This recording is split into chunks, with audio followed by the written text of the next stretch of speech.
Bonjour à toutes et à tous. Le congrès Math Engines 2022 des lycéens d'Amérique du Nord va commencer dans quelques instants. Et pour son inauguration, nous avons le plaisir d'accueillir en direct du congrès de Saclay en France, près de Paris, Aviva Aspirglass, la présidente de l'association Math Engines. Bonjour Aviva. Bien, bonjour Nicolas et bonjour à toutes, bonjour à tous.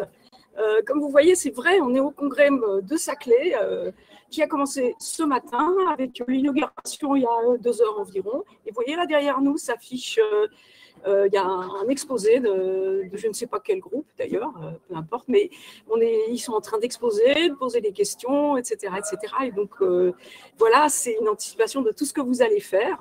Et je suis très heureuse d'inaugurer ce congrès pour l'Amérique du Nord parce que c'est un plaisir de voir que ça continue en Amérique du Nord, même si vous êtes encore, comme on dit avec cet horrible mot, en distanciel. J'espère que vous allez vous retrouver rapidement dès l'année prochaine en présentiel, avec un mot tout aussi horrible que le premier d'ailleurs.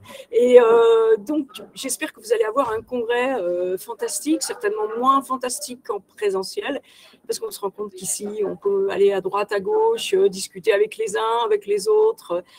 Et donc, vous êtes les 3e à rentrer dans la course, hein, parce que avant-hier, a commencé le congrès de Lille, qui se termine tout à l'heure, cet après-midi. Donc, ce matin, c'était le congrès de Saclay. Cet après-midi, je vous parle avec les horaires françaises. Hein. C'est donc Saclay, puis on va avoir Berlin, qui concerne toute l'Europe et qui sera aussi en distanciel. Et puis, il va y avoir, qu'est-ce qu'il va y avoir Avignon, Lyon, il va y avoir Perpignan, il va y avoir des journées à Bordeaux, à Dijon, à Nantes, je ne sais plus où. Ouais, je finis par oublier. Et donc, c'est très sympa parce que Math Engines est reparti après cette crise du Covid qui nous a beaucoup fait du mal, comme à tout le monde d'ailleurs. Mais on voit que les élèves continuent à vouloir ne plus subir les maths et ne pas subir le maths et à continuer à travailler avec nous. Donc, je vous souhaite un super congrès Math Engines 2022 et j'espère que vous allez tous vous retrouver l'an prochain, à la fois dans vos ateliers et aussi dans un congrès quelque part en Amérique du Nord. Eh bien, bon congrès, au revoir. Bonjour, bonjour, je suis Gilles Bailly-Maître, je m'occupe de la diffusion et de la conférence de cette petite cérémonie, ce petit congrès qui va être, je l'espère, fantastique. Comme ça on peut le voir et on nous entendra nous avec le micro. Ah, on nous voit vraiment. Bien, bonjour à tous. On est très content d'être avec vous ce soir. Ce soir pour moi, puisque je suis au Liban. Et en fait, j'étais auparavant sur l'Amérique du Nord, donc je suis très très content de partager ce moment avec tout le monde en Amérique du Nord. Donc on a avec nous aujourd'hui 4 élèves du lycée de New York. Donc Benjamin, Julien, Pablo et Marin qui vont nous parler du problème des prisonniers. Donc les gars, c'est à vous, vous avez 15 minutes. Allez, bon courage.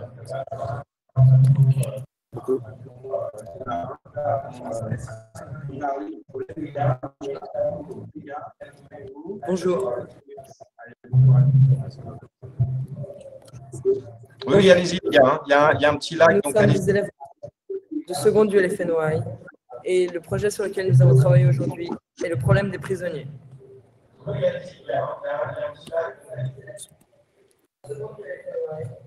Donc, c'est quoi le problème des prisonniers? On nous donne un échiquier 8 par 8 et on doit remplir les cases.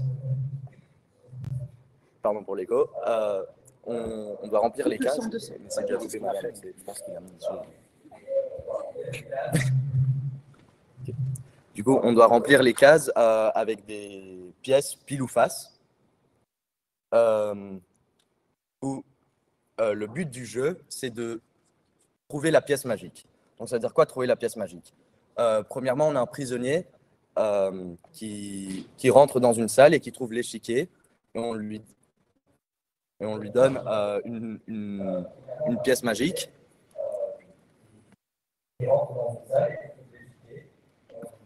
Ouais, il y a un petit problème Ok. d'écho, c'est ça? Est-ce que vous pouvez couper le fil Oui, ouais. ou pas? C'est ce Mais qu'on on essaie, essaie mais de faire. c'est... Tu peux couper le son? Est-ce que vous pouvez couper le micro? Ok, je pense que c'est bon. Ok. Parfait. Donc, oui, il y a le premier prisonnier qui rentre dans une salle et trouve l'échiquier avec des pièces pile ou face mises en hasard. Et on nous donne une pièce magique. Oui. Et le but du jeu, c'est de donner cette information de la situation de la pièce magique au deuxième prisonnier qui va rentrer, mais ils ne peuvent pas parler. La seule chose que peut faire le premier prisonnier, c'est retourner une pièce. Il est obligé de retourner une pièce. Il peut retourner la pièce magique ou n'importe quelle autre pièce, mais il doit en bouger une forcément. Et ensuite, le deuxième prisonnier, tout ce qu'il peut faire, c'est rentrer dans la salle, regarder l'échiquier et se dire « Ah, c'est ça la pièce magique ». Donc, le premier essai pour essayer de résoudre la solution, c'était de trouver un motif dans l'échiquier, ou soit d'en créer un, donc d'associer un motif, comme vous pouvez le voir, par exemple, en faisant une pièce, en passant d'une pièce à l'autre, peu importe, en tout cas, trouver un motif ou en créer un. Or, on a très vite trouvé que c'est impossible, puisque toutes les pièces sont aléatoires, donc on ne sait pas si ça va être pile ou face. Surtout, par exemple, si le motif avec lequel on a discuté avec le prisonnier, il est déjà présent, vu qu'on est... Vu qu'on est obligé de changer une pièce, au moins, ça ne marcherait pas en tout cas, puisque c'est aléatoire, et qu'il y aura au moins un cas dans lequel ce sera impossible. Mais d'après le chercheur, il faut que ça marche dans tous les cas à 100%. Donc, cela n'a pas marché. C'est pour ça que sur notre deuxième piste, nous avons commencé à nommer les cases piles 1 et les cases face 0. Nous avons donc utilisé le binaire. Entre autres, nous savions déjà que l'utilisation du binaire allait être cruciale dans la résolution du problème grâce aux indices de la vidéo explicative. Notre premier essai, sur lequel nous avons passé beaucoup de temps, était d'associer une série de nombres binaires à une case. Pour que, quand on retourne une seule case, on trouve un nombre binaire à 64 chiffres avec d'autres nombres qui pointent vers une case. Or, avec cette solution, on aurait plus de 18 trillions de nombres. C'était trop compliqué à rentrer dans une anti-sèche. On a donc dû trouver une solution qui a moins de possibilités. Voilà, donc notre système d'anti-sèche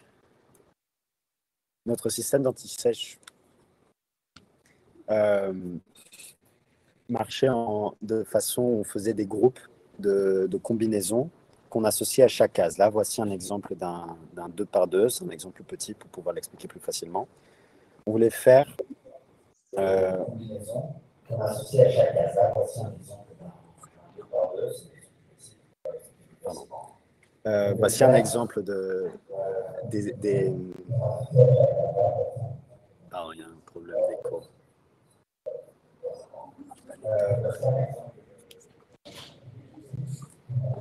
Pardon. Donc voilà notre exemple de... Allez-y, essayez de couper ce son-là de YouTube derrière, s'il vous plaît. Oui, excusez-nous. Pas de problème, pas de problème. Continue. Oui, donc... Juste vas-y, Julien, juste vas-y. Voilà un exemple d'une anti-sèche. On voulait faire quatre petits groupes qui associeraient à chaque case dans l'échiquier. Chaque combinaison représente une face possible de cet échiquier. Donc, par exemple, un 0, 0, 0, 0, ce serait l'équivalent de soit face, face, face, face ou pile, pile, pile, pile. Et donc, en faisant ces 16 différentes combinaisons, on représenterait toutes les faces possibles de l'échiquier. Et si on les divisait entre chaque case, essentiellement, on trouverait un moyen de pouvoir associer une case par groupe. Voilà. Malheureusement, après avoir passé autant de temps sur cette résolution, on s'est rendu compte qu'on ne pouvait pas utiliser une fiche anti-sèche car elle n'est pas autorisée. Du coup, on a été un peu perdu. on a perdu la motivation, mais on a une petite idée que Benjamin va vous expliquer.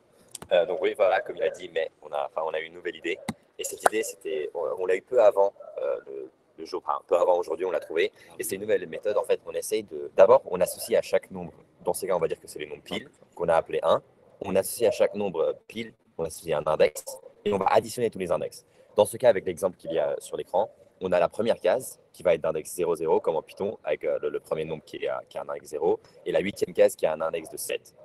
Dans ce cas, vous pouvez voir en bas ici, si vous pouvez voir la souris, il y a l'addition. Donc dans ce cas, c'est de la première case, de la 3e case, de la 6e et de la 7e case, avec respectivement l'index 0, 2, 6 et 7, 5 et 6. Et on va additionner tout ça sans retenue en fait. Donc ça veut dire quoi sans retenue? Sans retenue, ça veut dire que chaque fois va passer, on va faire 2, 1, donc 1 plus 2. On va repasser à 0 pour faire de retenue. Normalement, on a une binaire 1, ça est égal à 0 et un 1 de plus au prochain nombre, mais on a décidé de ne pas faire de l'annuler, puisqu'il faut garder exactement 3 chiffres dans le nombre binaire pour pouvoir l'associer à 8, puissance 3 est égal à 8, donc il faut vraiment un nombre binaire 6, dans ce cas à 3 chiffres, et dans le cas du 8 x 8 à 6 chiffres, puisque 2 puissance 8 est égal à 64. Puis, avec ce nombre qu'on associe à chaque tableau qu'on trouve, en additionnant tous les index des cases pile, dans ce cas, alors 1, on prend ce nombre et on prend le nombre de la case magique et on additionne les deux. Ce qui est important dans ce cas de comprendre, c'est ce qu'on n'utilise pas. Faire une addition avec un nombre binaire, c'est la même chose que faire une soustraction de nombre binaire, puisque 1 plus 1, normalement, il y aurait la retenue, mais dans ce cas, vu qu'il n'y a pas la retenue, c'est égal à 0, comme faire 1 moins 1, et donc addition ou soustraction, ça revient à la même chose. Et donc, en faisant cela, en faisant une addition des deux différents tableaux, on trouve un nouveau nombre qui est la case à retourner. Donc, on a une démonstration que Julien va vous expliquer. Voilà. Donc ici, c'est un petit exemple de jeu sur 8 cases. Évidemment, l'exercice était sur un 8 par 8, donc 64 cases. Donc voici un exemple un peu plus complexe. On l'a ici à gauche, on a fait ça. Ce sont les index normaux, enfin soi-disant juste en base 10, parti en base 2 avec 6 chiffres. Et ça, c'était important. C'était un truc essentiel. Il faut toujours qu'il y ait des chiffres et non pas plus ou moins que ça touche. En addition, on trouve ce résultat, on ajoute la case magique, l'index de la case magique pour enfin trouver ce résultat qui a un petit décalage d'exécution. Mais voilà, c'était un peu notre résoudre le problème. Donc, voilà. Parfait. Merci beaucoup. Alors, il n'y a pas de questions. Il y a des questions ou pas dans le chat? Je n'en vois pas malheureusement. Moi, j'ai plein de questions à vous poser, mais déjà la première chose, donc vous avez dit que vous aviez été un peu découragé à un moment dans votre recherche, et puis là, tout d'un coup, vous avez pensé à utiliser la somme en binaire. Et qu'est-ce qui vous a poussé enfin, qu'est-ce qui vous a amené à trouver cette solution-là? Donc, on a plusieurs fois. Et dans la vidéo, la personne qui explique il explique, il explique qu'il faut utiliser, enfin par des indices, il explique qu'il faut trouver un nombre, enfin qu'il faut donner une information à 6 chiffres binaires, donc 6 bits. Par cela, on a trouvé ça aussi avec le système d'associer des différents, enfin une série de nombres à chaque case. Dans le cas du 8 x 8, c'est toujours ça qu'on avait. On avait des nombres à 6 chiffres binaires. Donc, il fallait trouver une solution avec laquelle on pouvait trouver un nombre à 6 chiffres binaires qu'on pouvait faire parvenir au deuxième prisonnier. Et avec ce nombre à 6 chiffres binaires, il fallait qu'il représente une case. Donc, la question maintenant, c'était comment trouver un nombre à 6 chiffres binaires. Enfin, comment moi, comme le premier prisonnier, je peux changer une seule case pour indiquer n'importe quelle autre case qui va être donc la case magique pour le deuxième prisonnier. On a commencé donc avec ça comme base. Et puis on a essayé plusieurs choses. Et on a trouvé que peu importe quel est le nombre avec lequel je commence, puisque j'ai un nombre binaire et puisqu'on ne fait pas de retenue, en additionnant un autre nombre, je pourrais toujours trouver une case à retourner si juste moi et l'autre prisonnier, on se met d'accord par quel système on utilise. Donc si on va soit additionner toutes les cases pile, soit additionner toutes les cases face, c'est peu importe, il faut juste qu'on ait le même système, les deux, et qu'à la fin, on obtient les deux un nombre à 6 chiffres binaires, donc un nombre à 6 bits. Et c'est comme ça qu'on a commencé avec la piste et qu'on a trouvé cette solution. D'accord. Est-ce que vous avez essayé de faire un petit programme en Python qui vous permette de savoir quelle case vous deviez changer en fonction de la case magique? Oui, alors malheureusement, on n'a pas eu suffisamment de temps. On a essayé de faire un programme Python pour faire un truc qui est de façon algorithmique pour présenter cette solution. Sauf qu'on n'a pas eu assez de temps pour tout développer en vraiment presque 3/4 fini. C'est dommage parce que vraiment 2 ou 3 jours de plus nous aurait permis de vous montrer un programme, mais ouais, on n'a pas eu le temps. Expliquer, okay. On avait trouvé la session un peu avant le livre, puisqu'on avait 1 jour avant, c'est carrément. En tout cas, bravo pour cette solution. C'est très élégant. Donc, bravo à vous. Merci. Très bien, je crois qu'il n'y a pas d'autres questions. S'il y a des félicitations en fait sur le chat, donc on vous dit bravo, well done guys. Donc je pense qu'on va passer la parole au groupe suivant. C'est encore un groupe de LFNY, il me semble. Donc Nicolas et Thomas. Et je laisse donc la parole à Philippe qui va les accompagner. Bonjour à tous. Donc, nous allons continuer ces exposés des élèves avec encore un retour sur les prisonniers. Vraiment un thème qui a été particulièrement étudié cette année. Nous accueillons Khadija et Rama du CIMF qui vont nous présenter leur travail. Bonjour. Bonjour. Bonjour. Donc, nous allons vous présenter les prisonniers. Ça vaut le coup d'un rappel. C'est un échiquier de 8 par 8, donc 64 pièces identiques placées de manière aléatoire, pile ou face aléatoire. Le geôlier choisit une case magique. Le premier prisonnier doit retourner n'importe quelle case, mais obligatoirement, il doit en retourner une. On appelle ensuite le deuxième prisonnier. Il n'y a aucune communication entre les deux prisonniers. Et le deuxième prisonnier doit désigner la case magique au geôlier. Et c'est comme ça qu'ils obtiendront leur liberté. Ensuite, on a commencé tout d'abord par un échiquier 2 par 2 pour faciliter la tâche. Et on a commencé donc, avec quelques essais. On a essayé les sommes, mais nous avons rapidement vu que ça menait un peu nulle part. Ensuite, on a commencé par essayer d'associer des nombres. Donc, pour pile et face, on a associé les nombres 0 et 1. Et après, on a créé un ordre pour les cases, donc 1, 2, 3, 4, dans cet ordre-là. Et après, on a tenté toutes les possibilités qu'il pourrait y avoir pour un échiquier de 2 par 2. Et là, on les a mis dans les ordres, donc de 0 à 15, pardon. Et oui. Nous avons ensuite codé chaque possibilité en nombre binaire, comme vous pouvez le voir ici. Et nous avons décidé de un peu minimiser le nombre de possibilités en les groupant par cas. Et chaque cas ici, c'est en tournant une seule pièce, on peut obtenir la même suite binaire. Donc, on a obtenu le 0, 0, 0, 0, le 1, 1, 1, 1, le 0, 0, 0, 1 et le 1, 1, 1, 0. Ensuite, après, on a essayé d'associer à chacune des possibilités une case magique. Donc, pour chaque groupe, il y a une possibilité qui va être pour une case magique. Et ça, on a trouvé cet ordre-là vraiment en tâtonnant et en essayant toutes les possibilités. Donc ici, comme vous pouvez le voir, pour qu'un nombre désigne la case magique numéro 4, on a par exemple les possibilités 1, 7, 0 et 6. Ensuite, et donc c'est justement ce nombre-là qui va nous indiquer la case magique grâce au tableau précédent.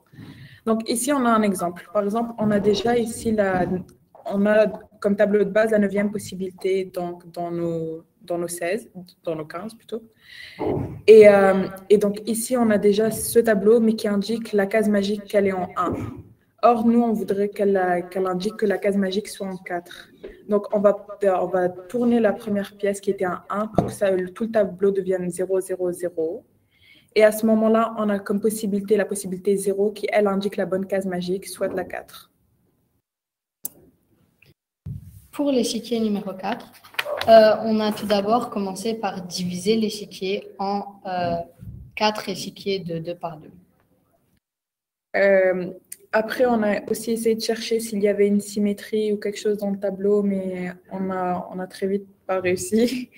Et donc, on est revenu sur notre idée de diviser le tableau en 4 tableaux de 2 par 2, mais on n'a pas eu le temps de pouvoir finir donc, notre découpage et de trouver quelque chose de concluant. Voilà. Merci.